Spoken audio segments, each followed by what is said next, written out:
في نادي الأمل.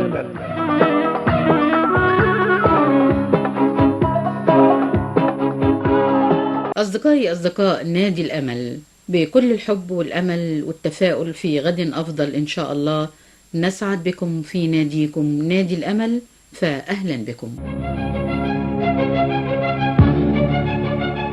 أصدقائي أهلا بكم، وهذا اللقاء المتجدد من البرنامج.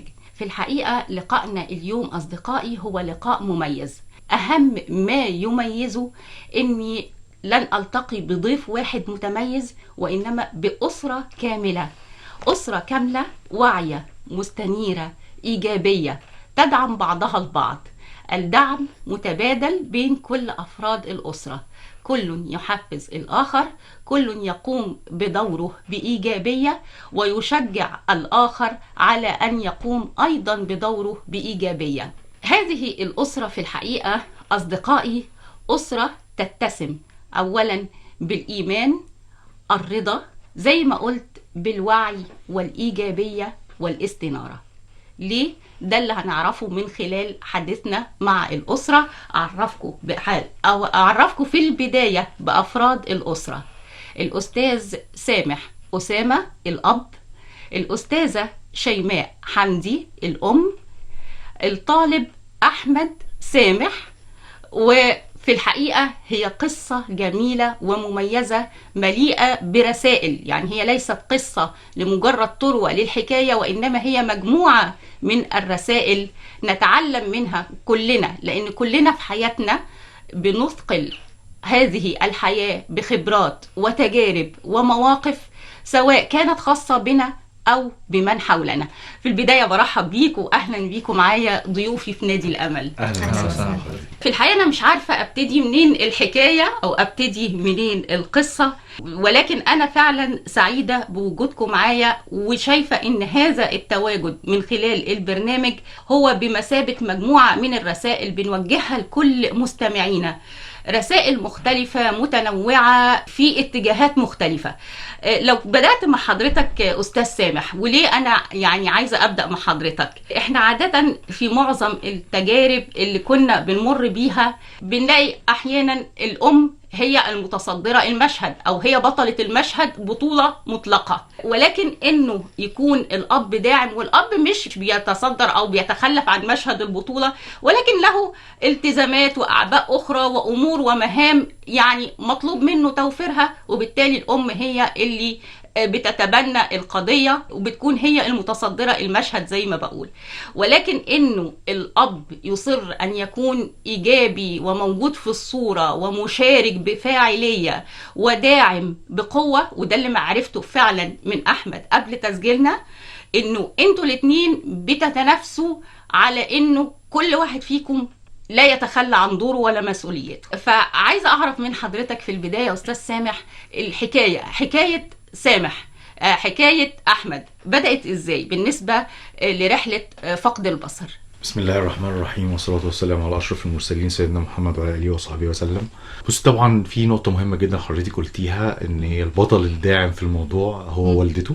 دي حقيقة فعلا، وأنا كنت بدعم، فأنا بدعم في الصف دايما التاني، علشان هي كانت أكثر احتكاكا بيه وكانت بتبذل معاه مجهود وما زالت. أيوة. وأنا بصراحة استمديت القوة دي منهم هما الاثنين. استمديت تمام. القوة دي أساسا من الأساس اللي هو أحمد، حجم المثابرة بتاعته وحجم الإصرار بتاعه والقوة بتاعته، إن هو عايز يحقق حلمه، بيحاول يخلي اي حاجه ابدا تقف قدامه. حجم المثابره بتاعت والدته معاه ان هي عماله تساعده، بصراحه كانوا بيدوني حافز قوي جدا. تمام. هو احمد ولد مبصر بالظبط كده، ما ده اللي انا كنت لسه هقوله. احمد كان ليه طريق طويل شويه ومختلف عن الطبيعي. سبحان الله العظيم، هو لو كانت ولد مش مبصر كان هيبقى دي خلاص الحقيقه بتاعته، هو ما كانش هيشوف الابصار عشان لما يتحرم منه هيحس بقيمته. لا سبحان الله العظيم، هو كان عنده فعلا الابصار وكان كويس، بس الموضوع ابتدى معاه، ويعني ممكن يكون في الاول هو طبيا ما تشخصش لم يتم التشخيص بالظبط كده. بالظبط كده فندم، لم يتم تشخيصه بطريقه صحيحه. ولكن ربنا هدانا الحمد لله ان احنا قدرنا نعرف بعد كده المشكله اللي عنده. بس هو الراي الطبي كله طبعا احنا مش هننكر ابدا ان دايما ربنا قادر ان هو يشفيه في لحظه من اللحظات، يعني لله القدره طبعا. بس هو كان مبصر ومبصر كويس، بس بدا الموضوع يبدا معاه سنه هو عنده تحلل شبكي تلوني تصبغي. المرض دوت بيذهب البصر مع مرور الوقت بالظبط. انتوا خلاص عرفتوا هذه الحقيقة الحمد لله. ولكن استمرتوا في طريقكم عادي الى ان يعني الامور تتطور بقى بشكلها الطبيعي بالظبط. لان احنا اهم من ان احنا عرفنا الحقيقة الحمد لله تقبلنا وقبلنا وصبرنا، لان الرضا هو يعتبر اقصى درجات الصبر. فاحنا كلنا رضينا بالامر الواقع الحمد لله وحمدنا ربنا عليه. وهو نفسه شخصيا يعني بيتعامل دلوقتي معامله ان هو خلاص مسلم للامر الواقع، الا اذا ربنا اراد طبعا له الشفاء في وقت ما. فهو بدا يواجه صعوبات ان هو بيفقد البصر واحده واحده وسنه سنه، لكن هو كده زي ما قلت لحضرتك كان دايما بيحاول تقبل ده وبدا يتعامل معاه ويتاقلم عليه. بس مش هكذب عليكي، احنا في الاول كان عندنا دروب نفسي يمكن انا ووالدته بسبب القصه دي، وربنا رزقنا بناس انا مش عارف ممكن اقول اسمهم ولا لا، بس هم كانوا ناس كانوا لينا دعم نفسي. هم اللي اصلا اهلونا احنا نفسيا علشان نقدر نساعده ان احنا ناهله هو نفسيا في ده. تمام. خلي بالك في الفتره دي الواحد بقى محتاج دعم من الناس زي ما حضرتك قلت كده في الاول على اسم البرنامج الجميل. الامل. الامل، لان سبحان الله العظيم احنا البني ادم لازم يعيش بالامل. صحيح. الامل في الله قبل اي شيء طبعا، وفي والامل بعد كده في الناس اللي هو ربنا بيسخرهم له. بالظبط. لان احمد واجه ناس كتير حبطته زي ما واجه ناس دعمته. فهم بصراحه ساعدونا كتير في ان احنا نأهل نفسنا لدوت ويأهلوه هو كمان لدوت، وبدأ يتعامل مع الموقف وسبحان الله العظيم ولحد وقتنا هذا هو مش عايز يتنازل عن حلمه. هو عنده شعار كده هيقوله لك ان هو عايز يكمل وعايز يوصل لاقصى درجات النجاح. تمام. ومش هتكلم على نجاحه، انا هسيبه هو يتكلم عن نفسه. تمام. لكن فعلا اللي حضرتك بتقوله استاذ سامح اللي هو انه احنا دايما لما نتكلم مع متخصصين في علم النفس في التربيه في كل ما يتعلق بهذه المجالات، يقول لك اهم حاجه دعم وتاهيل الاسره، وده اللي حضرتك اشرت اليه انه ربنا فعلا وضع في طريقكم زي ما اداكم الاختبار او الابتلاء، برضو كان هناك الحل بوجود ناس زي ما حضرتك بتقول داعمين وداعمين عن علم وتخصص وفهم ووعي، قدروا ان هم يوجهوكوا ويؤهلوكوا نفسيا. وزي ما حضرتك بتقول الموضوع مش سهل، احنا قاعدين هنا بنتكلم في دقائق، الموضوع مش بالشكل المثالي او لا، مريتوا بلحظات صعبة، لحظات مؤلمة، لحظات فيها نوع من الاضطراب والتوتر، انتوا مش عارفين هتعملوا ايه او هتكملوا ازاي.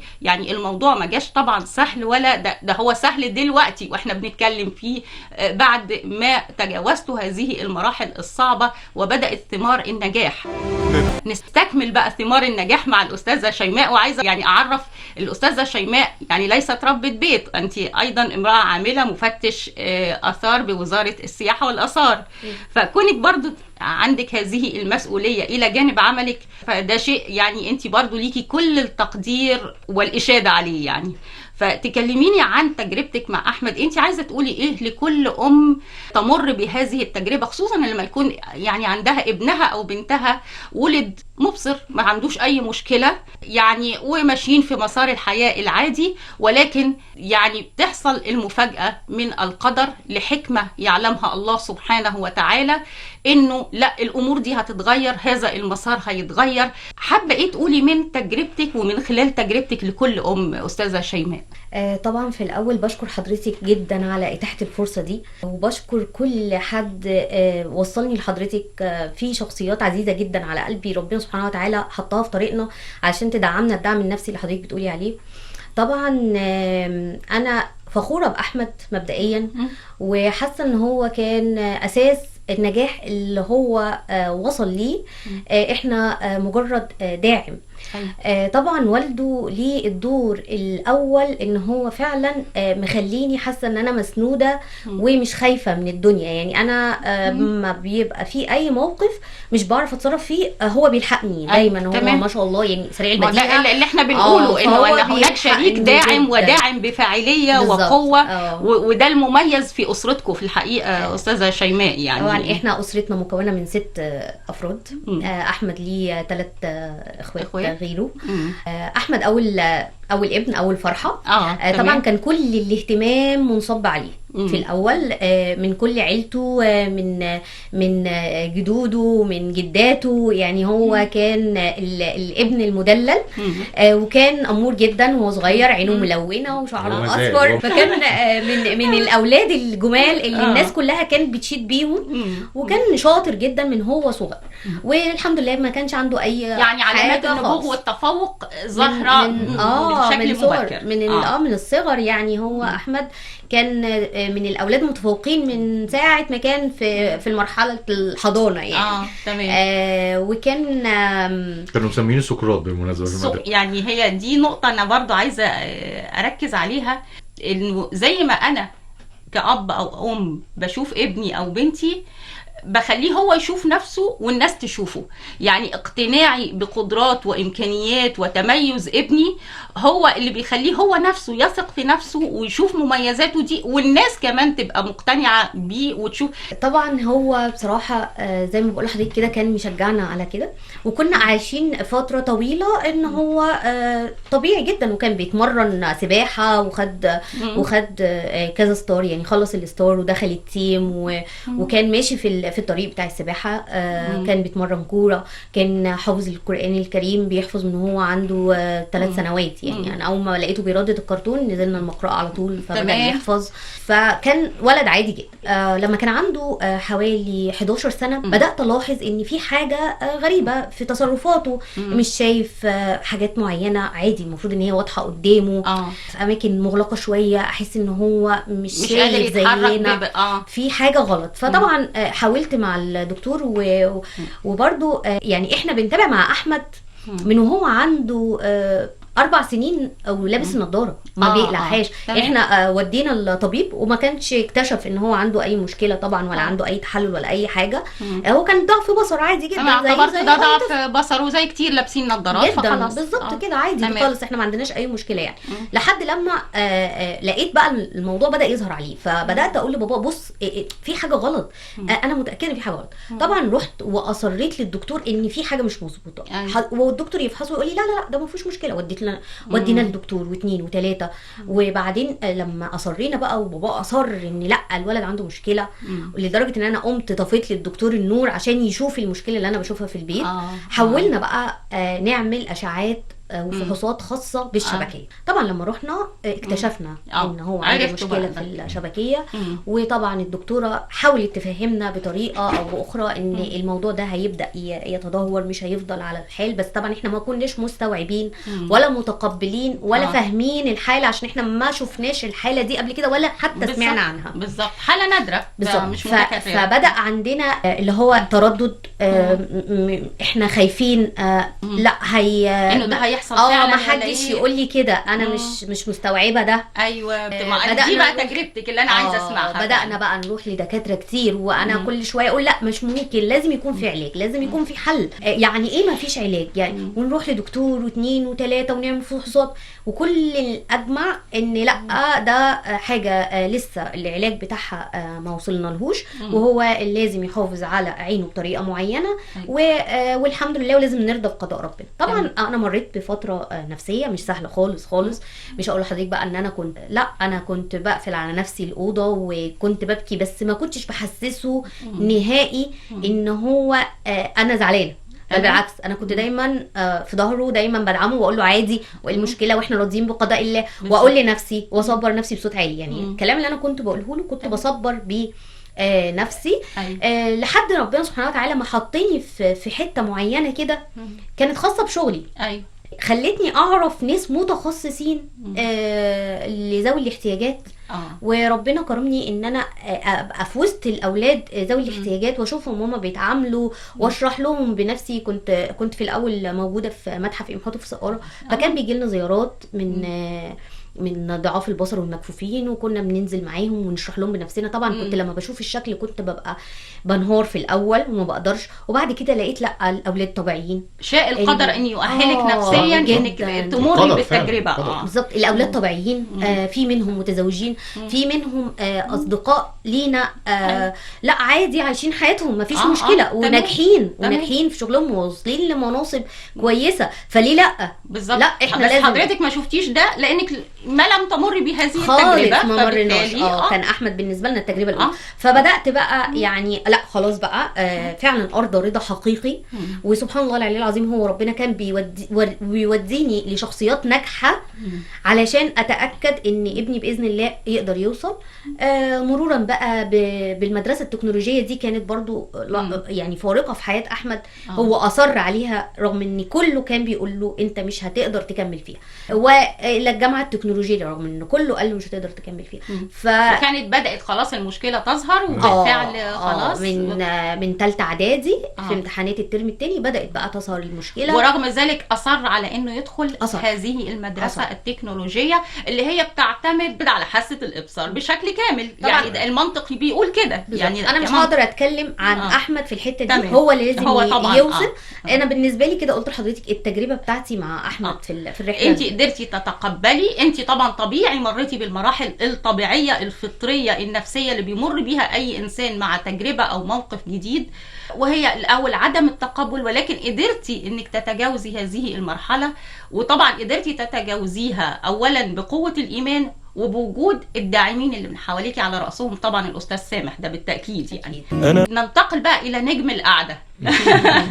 اهلا بيك يا احمد، وحقيقي سعيده وفخوره بوجودك معانا النهارده، وبعتبرك مش انت لوحدك، انت والاسره كلها نموذج ورساله لكل مستمعينا حقيقي بجد. يعني مش كلام فيه اي مبالغه ولا مجامله، ولكن التجربه هي بتحكي عن نفسها. يعني شوف بابا وماما بيتكلموا عنك ازاي، هم شايفينك ازاي.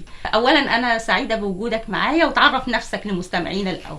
اهلا وسهلا. انا اكيد اسعد ان انا موجود مع حضرتك في المكان دوت، وانا بشكر حضرتك كتير على الفرصه الجميله. بدايه يعني ان شاء الله البدايه تكون من عند حضرتك. احب اعرف عن نفسي سريعا. انا احمد سامح، طالب في جامعه 6 اكتوبر التكنولوجيه قسم IT. كنت السنه اللي فاتت طالب في مدرسه ويل التكنولوجيا التطبيقيه. السنه دي انا في فرقه اولى جامعه 6 اكتوبر التكنولوجيه قسم IT. انا بصراحه من الناس اللي دايما بحب اشتغل على نفسي شويه، في فكره ان انا حابب اشتغل مثلا او كده، فانا برضو حابب الفت. طب انا عايزه الاول قبل ما نتكلم عن النقطه دي، ودي نقطه مهمه جدا، ان انت وانت طالب وبدايه حياتك الجامعيه، ولكن بتشتغل بعقليه اللي خرج لسوق العمل. فدي حاجه جميله جدا.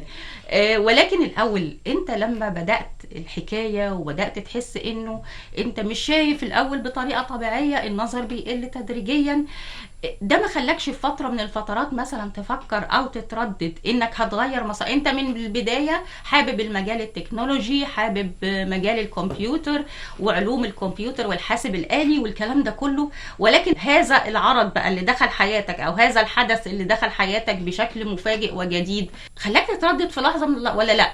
يعني ايه اللي حصل بالظبط بالنسبه جوه عقلك؟ انا من البدايه خالص، من وانا طفل صغير، من وانا مثلا اقول في اولى اعدادي او تانية اعدادي، كنت بحب جدا وعندي شغف رهيب للبرمجه. كنت دايما بحب ادور هي موهبه على فكره، دي موهبه زي موهبه الرسم والموسيقى.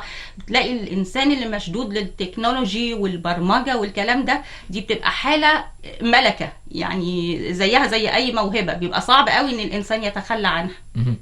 فكان الفتره دي بقى كنت حابب انا المجال دوت جدا، وخصوصا جت عليا فتره برضو كنت الموضوع تنافسي شويه ما بيني وما بين زمايلي في المدرسه، ان انا اثبت ان انا اقدر اعمل دوت من غير اي مشاكل. الكلام دوت مثلا كان في فتره تانية اعدادي. بعدها جيت بقى في سنه ثالثه اللي هي كانت سنه الشهاده وكده، بدأ الموضوع بقى يبدأ يظهر، خصوصا في الكام موقف اللي كانت ماما ذكرتهم، والاشعاعات والحاجات اللي احنا بدأنا نعملها، فبدأت اتشخص بالمرض اللي عندي. بس احنا في البدايه، او انا كاحمد، كان نظرتي عن الموضوع في البدايه او اللي كنت فاهمه ان هو مجرد مرض في فتره وقت معينه، يعني انا هكون مش شايف بالليل بس. زي ما بنقول العشاء الليلي، يعني ضعف البصر في فتره الليل. بالظبط، ده اللي انت في الاول يعني عرفته. بالظبط. انا اتشخصت بالمرض اللي هو ريتينايتس بيجمنتوزا، وكنت اللي هو عارف ان هو، او حتى لما كنت عملت سيرشز وكده كنت شفت ان هو عادي مفيش مشاكل، انا هكون شايف بالنهار بشكل كويس، تمام. وبعد كده هيكون عندي مشكله بالليل ان انا هكون مش شايف كويس. فقلت مفيش مشكله، انا هكمل حياتي بالنهار مفيش اي مشاكل. ما هي دي رحمه ربنا يا احمد، بيخلي انك تقدر تعرف الحاجه بالتدريج، ما تاخدش الحاجه يعني بتبدا تقبل الجزء الاول عشان تقدر تتقبل الكل بعد كده. بالظبط. فبعدها قلت طيب خلاص مش مشكله، انا هكمل في اللي انا فيه او اللي انا متجه ليه، خصوصا ان انا كنت بحب المجال ده جدا. فجيت بقى في الفتره الاخيره بقى اللي هي في ثالثه اعدادي في الترم الثاني في فتره الامتحانات، حتى انا كان الموضوع صعب عليا جدا ان انا اقرا الاسئله او كده، حتى كان معمول لي لجنه خاصه، بس كان ساعتها كنت بقدر اشوف الورقه عادي بس لما يكون الفونت كبير تمام والاضاءه عاليه شويه. فما كانش فيه مشاكل وقلت خلاص انا هكمل. وكان صراحه انا زي ما قلت لحضرتك شغال في الموضوع دوت، وكان لسه المدارس التكنولوجيه في البدايه. فقلت كان طيب بدايه جديده في مصر. بالظبط. فقلت ليه ما اجربش ان انا اتعلم حاجه جديده. وانا كنت قلتها لوالدي قبل كده ان انا بدل ما ياخد 4 سنين او 5 سنين في كليه هندسه او حاسبات او اي مكان الكليه اللي انا فيها في المجال بتاعي، فاخدهم بدل ما يبقوا 4 سنين يبقوا 7 سنين، وتتزود في الخبره بتاعتي ان انا معايا خبره كويسه مثلا في الفتره دي. تمام. يعني الفكرة انه برضو اللي عايزة انه هذا الحدث او التجربة اللي مريت بيها لم تجعلك تتردد انك تغير مسارك، تقول لا خلاص بقى همشي في مسار التعليم العادي وادرس حاجة مناسبة لظروفي اللي ستطرأ يعني او هتحط فيها. بالظبط. هو خصوصا حته اللي هو انا كنت مش واعي قوي بالنقطه بتاعه المرض نفسه، ان هو مش عارف هتوصل لفين. فانا كنت بقى كملت وبدات بقى البدايه بتاعتي في المدرسه. بدايه كان في الاول خالص كنت ممكن الاقي بعض الصعوبات، وفي فتره برضو في البدايه خالص في فتره الانترفيو وان انا اقدم وكده كنت متوتر ومتردد، خصوصا ان انا مثلا حصل معايا موقف بسيط من ضمن المواقف اللي صراحه بابا يظهر فيها بدور البطل والمنقذ. ايوه ان هو انقذني في النقطه دي، او كان انتوا كلكم ابطال يا احمد والله، يعني انتوا ليكوا كلكم بطوله مطلقه في هذه القصه، قصه النجاح الجميله الايجابيه، انتوا كلكم بطوله مطلقه. ظهر هنا بابا بدور المنقذ، ان كان بقى ما تقلقش مفيش مشاكل. حتى كان ساعتها اول انترفيو في حياتي، فكان الموضوع موتر جدا بالنسبه لي. حصل بقى موقف ما جوه الانترفيو ان انا كنت المفروض خدت ورقه ان انا اقرا، كانت انجلش تيست، فكان المفروض هقرا الورقه اللي فيها. فبالتالي انا توترت جدا لان الفونت كان صغير وانا مش شايفه. حتى انا ساعتها طلعت من الغرفه تماما، وبابا اتكلم مع الناس، وضح الفكره ووضح ان انا مصمم ومصر ان انا حابب ابقى هنا.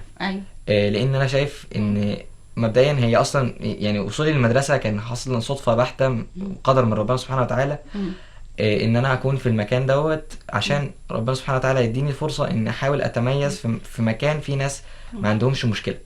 فبدايه من هذا الموقف بدات الرحله مع الجزء الاول بقى في الرحله او القصه بتاعتي مع سنه اولى. كان في الاول عندي ماده اسمها تكنيكال دروينج، كان الموضوع صعب جدا في البدايه ان هي كلها رسم هندسي، رسومات وحاجات دقيقه جدا ولازم اظبط الحاجه بالمليمتر وكده. فكان الموضوع مرهق بالنسبه لي في البدايه. ما ده اللي انا بقوله، طبيعه الدراسه هتخليك حتى منطقيا تقول طب انا هتعامل مع ده ازاي. بالظبط. احنا حتى في الكليات النظريه كمكفوفين ممكن نقلق من انه تبقى مادة واحدة، مادة من بين المواد بتعتمد على حاسة البصر يعني. فما بالك انت كل المواد انت خلاص يعني في تجربة انت مطلوب منك فيها انك تكون زيك زي كل اللي بيدرسوا معاك كأنك مبصر. يعني فده تحدي على فكره يعني. هو ده كان عامل لي زي ما حضرتك بتقولي فعلا تخوف كبير في البدايه. جت عليا فتره بدات ان انا اتوتر ومش فاهم طب ايه اللي بيحصل، وخصوصا بقى بعدها سنه بدات اعرف الكلام دوت يعني بدا يحصل، او الحاجات دي بدات تحصل في ثانيه تانية. خصوصا انا شايف ان الموضوع كل يوم بيبوظ عن اليوم اللي قبله. الموضوع كل يوم خلاص بتفقد البصر بشكل واضح وبدات تشعر بده يعني. بالظبط. خصوصا لحد بقى ما جيت في اخر سنه تانية وحدث منحدر من المنحدرات القويه جدا في حياتي، ان انا يمكن اكون فقدت عيني اليمين. فبالتالي انا بقى شايف ان طب الموضوع بيتدهور ماذا بعد. تمام. لكن جت فتره في سنه ثالثه خصوصا ان هي سنه فيصليه في حياتي، فانا لازم اركز ان انا اطلع باحسن حاجه. قلت طيب انا ممكن ابدا احاول اجرب واشوف السبل او الوسائل اللي تخليني اقدر اوصل المكان ده. انت أو بتفكر أعمل ازاي تكمل، مش بالظبط. ازاي تدور على بديل. لا خالص. ده الجميل في الموضوع، انك انت ما هو التفكير المنطقي ادور على بديل يناسب ظروفي الجديده، ولكن انت ما فكرتش كده، انت فكرت انا هكمل في نفس المسار، ولكن ازاي بقى. بالظبط. انا شغفي كله كان في المجال ده زي ما قلت لحضرتك في البدايه، فانا شايف نفسي في الحته دي. طب عارف إن أنا وصلت هوصل. لايه بقى بهذا المنطق او بهذا المفهوم؟ يعني قدرت ازاي بقى تتأقلم مع هذه الظروف؟ انت فقدت البصر وفي نفس الوقت هتكمل دراستك في مجال التكنولوجيا. بدايه في البدايه خالص، في اول بقى سنه ثالثه زي ما كنت بقول لحضرتك، انا كاحمد بدات احاول اوصل، وطبعا دوت بتوفيق من ربنا سبحانه وتعالى، لان يعني اي حاجه بتحصل في الفتره دي خصوصا ان ربنا سبحانه وتعالى من البدايه الموضوع خالص نزل عليا رضا ان انا الحمد لله راضي تمام. باي مكان اللي هوصل له، اي مكان اللي هوصل ليه، فانا راضي بدوت بقدر الامكان. دايما كنت بحاول ارضى بقضاء ربنا، ودايما يعني كتير حصل مواقف كتير كنت بقعد بالليل كده لوحدي في مكان منعزل تماما ادعي وبحمد ربنا. انا بقول يا رب الحمد لله، يعني اللهم لك الحمد حمدا كثيرا طيبا مباركا فيه حمدا ملء السماوات والارض، انا راضي بقضائك يا رب. الحمد. ما هذه وأنا النجاة واثق- النفسية هي فعلا بالظبط. تبقى علاج، عارف يعني الواحد دي العلاج، الانسان بيعالج بيه نفسه فعلا يعني. انا واثق ان ربنا سبحانه وتعالى مش هيسيبني، لان ربنا سبحانه ابتلاني صحيح. بابتلاء ما، وربنا سبحانه وتعالى مش هينسى عبد فقير لي. بالتأكيد. صحيح. فاحنا بنحاول دايما ننتهج يعني ناخد الناحيه ديت يعني. فهي جزئيه انا عملت ايه او ايه الحاجه اللي انا قدرت اعملها. بدات في البدايه اعمل تولز بسيطه تسهل عليا المذاكره. ادوات بتستخدمها. وانا اللي كنت ببرمجها من البدايه يعني. حتى كانت جت عليا فتره كان مثلا الفيديوز كان بيكون صعب عليا ان انا اقعد اشوف الكتابه اللي الشخص دوت بيكتبها على البورد مثلا في فيديو يوتيوب، فيديو تعليمي اي مكان. فعملت تول بسيطه كانت هي بتاخد الكابشن بتاع الفيديو وتترجمه وتلخصه وتديهوني كتلخيص كملخص بمساعده الاي اي. طبعا كان ساعتها ثوره الاي اي بدات تظهر. بالظبط. فكنت بحاول ان انا دايما اواكب الدوت يعني.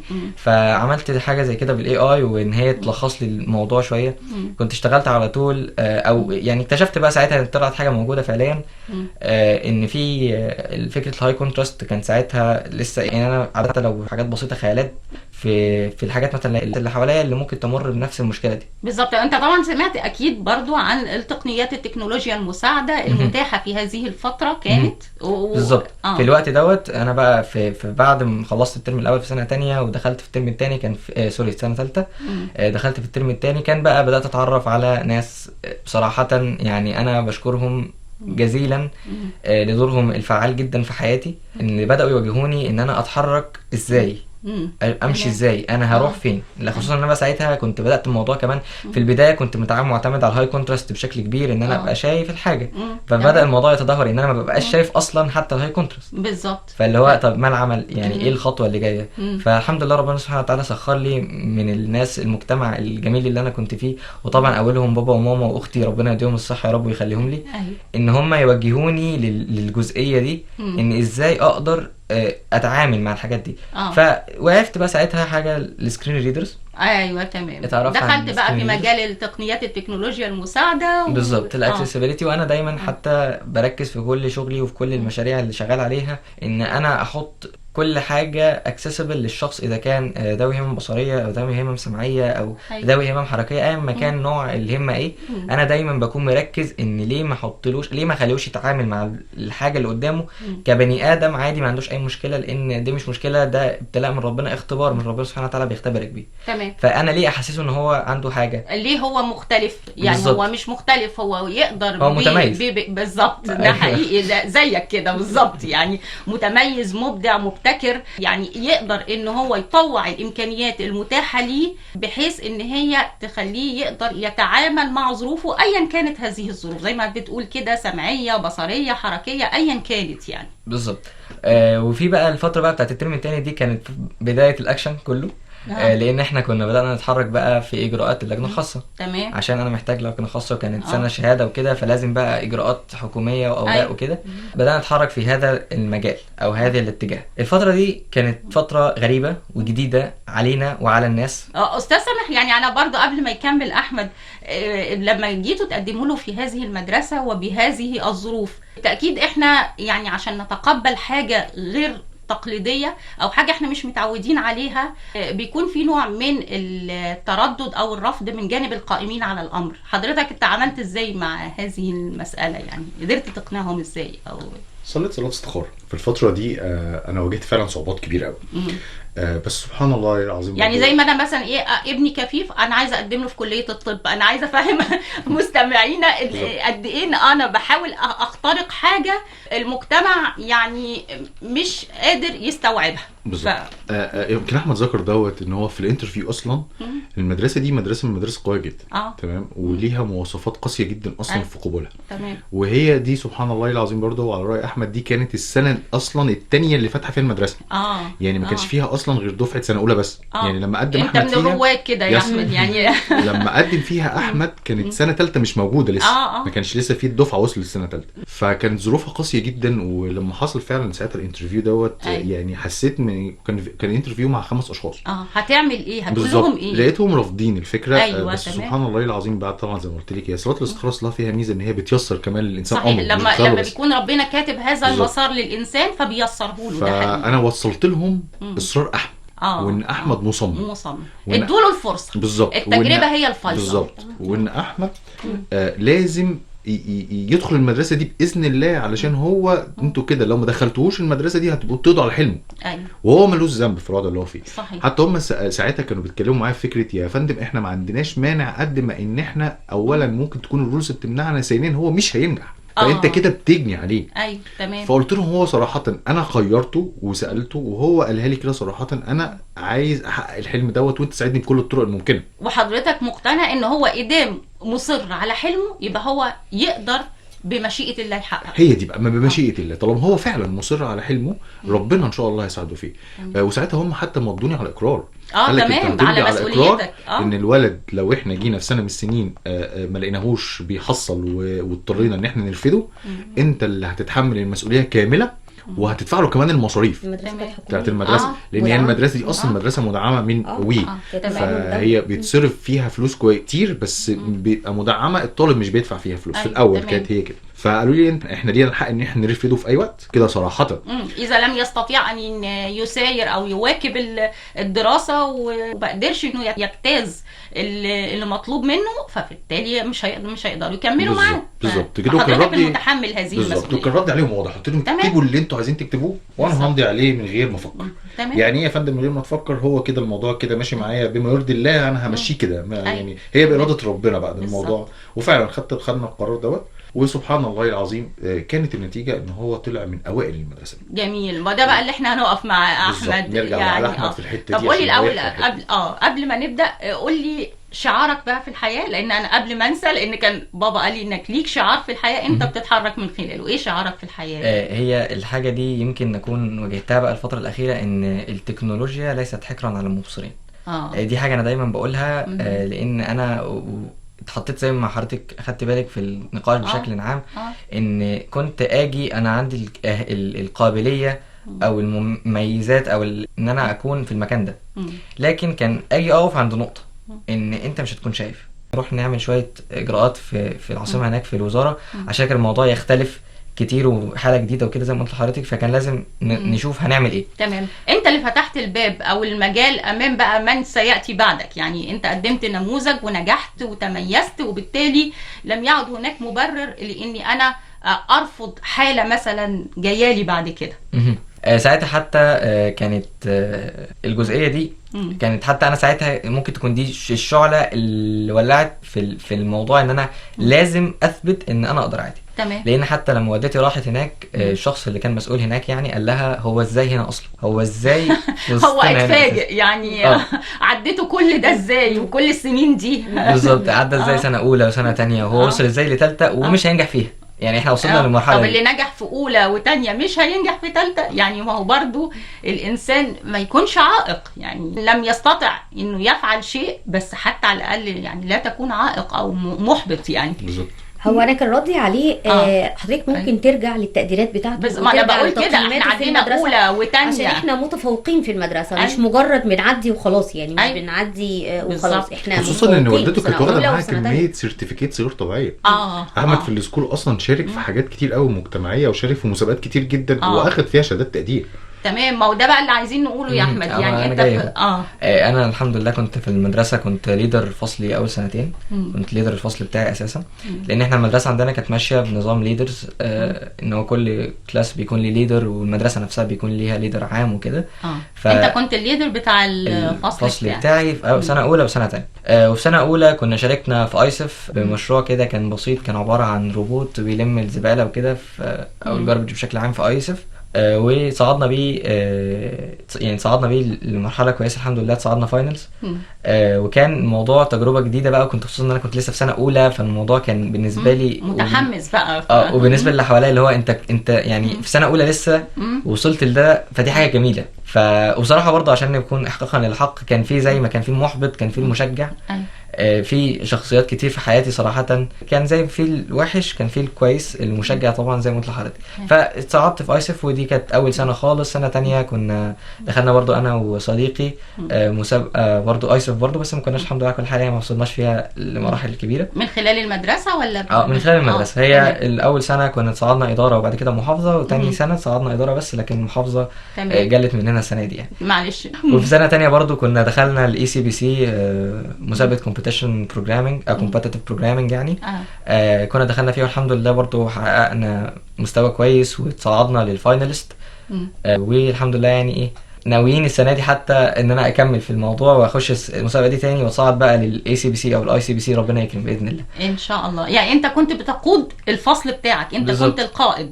طب اختيارك للقائد، يعني اختيارك لمكان القياده ده بيجي مثلا ايه باستفتاء من زمايلك من المدرسه، يعني بيحصل ازاي؟ بيحصل زي انتخابات في الكلاس، ان انا يعني انت هنا زمايلك مقتنعين بيك. يعني ما هو ده اللي احنا عايزين يعني نوضحه، ان انت يعني خدت هذا المكان باقتناع من حولك بيك. انا كنت دايما بحاول ان انا اكون حد كويس بقدر الامكان، وده طبعا توفيق من ربنا سبحانه وتعالى لاي مكان اللي وصلت له برضه. وجيت بقى في سنه ثالثه، بقيت مسكت يعني كنت كوليدر للمدرسه ككل. يعني كنت في الاورجنايزرز بتوع المدرسه. فالموضوع ده كان يعني انت حتى ما كنتش طالب عادي داخل المدرسه، يعني هو كان دخول المدرسه في حد ذاته كان بالنسبه لك عقبه ومستحيل وازاي ده ممكن يحصل. لا، انت دخلت المدرسه واصبحت عضو مميز وبارز داخل هذه المدرسه. وكنت بطلع برضو اعمال تطوعيه. يعني طلعنا مثلا من ضمن السنه الثالثه برضو كان في رمضان. كنا طلعنا عشان في فتره رمضان وكده افطار صائم. تمام. فكنت طلعت تبع المدرسه برضو ورحت هناك وعبيت معاهم يعني كمان مشارك في الانشطه المجتمعيه والخيريه، يعني لا تكتفي رغم صعوبه الدراسه. ومش بس صعوبه الدراسه، لا هو بياخد منك وقت ومجهود اكتر بالتاكيد عن اي طالب عادي، ورغم كده انت يعني كنت مصر انك تكون فاعل ومتواجد ومشارك اجتماعيا. وكملت بقى بعدها في دي بالنسبه للجزئيه بتاعت المسابقات او الفتره بتاعت المدرسه بشكل عام. والحمد لله برضه على فكره من ضمن الاشياء اللي حابب اذكرها، يعني لعل وعسى تكون حاجه كويسه ان شاء الله، ان انا الحمد لله حافظ القران الكريم، مش خاتم بس يعني قربت اختم ان شاء الله يعني ان شاء الله. وفي السنه الثالثه خدت برضو اتكرمت في مسابقه القران الكريم عندنا في المدرسه. الحمد لله يعني، وربنا يكرم كده اديني بحاول سنه يعني نقول كده سريعا المسابقات اللي يعني تقدمت ليها وحصلت فيها على كانت ايسف سنه 22 23 و23 24 والاي سي بي سي 22 ومسابقه القران اللي كانت في المدرسه. وكنت برضو طلعت زي ما قلت لحضرتك الجزئيه التطوعيه مع المدرسه. وكان في زي مبادرة أو زي تدريب كان تبع صناع الحياة لايف ميكرز في المدرسة عندي برضو، الحمد لله كنت متميز فيه برضو، تميزت فيه وغالبا ان شاء الله الانستراكتورز لو سامعيني فيكونوا فاكريني يعني ان شاء الله. اكيد الشخصيات المتميزه دي مش بتتنسي، وبالعكس دايما بيبقى الواحد فاكرها عشان يقدمها نموذج بعد كده للي جايين يعني. كملت بقى الرحله، لان دايما بمثلها برحله لان هي طريق طويل شويه. بعد الجزئيه بتاعه انت مش هتقدر او الشخص ده اللي ازاي هنا، انا قلت اثبت بقى انا ازاي هنا. ايوه بالظبط، يعني دي مرحله الحصاد بقى. بالظبط. هنا بقى بدات ان انا ابذل قصارى جهدي في حاجات كتير جدا جدا جدا، ان انا اثبت ان مفيش مشكله عادي.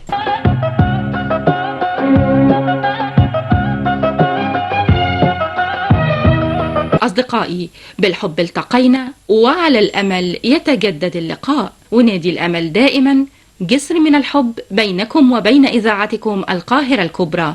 أصدقائي، وحتى لقاء جديد ليس ببعيد من أسرة نادي الأمل، لكل أصدقاء نادي الأمل بكل الحب. شكرا.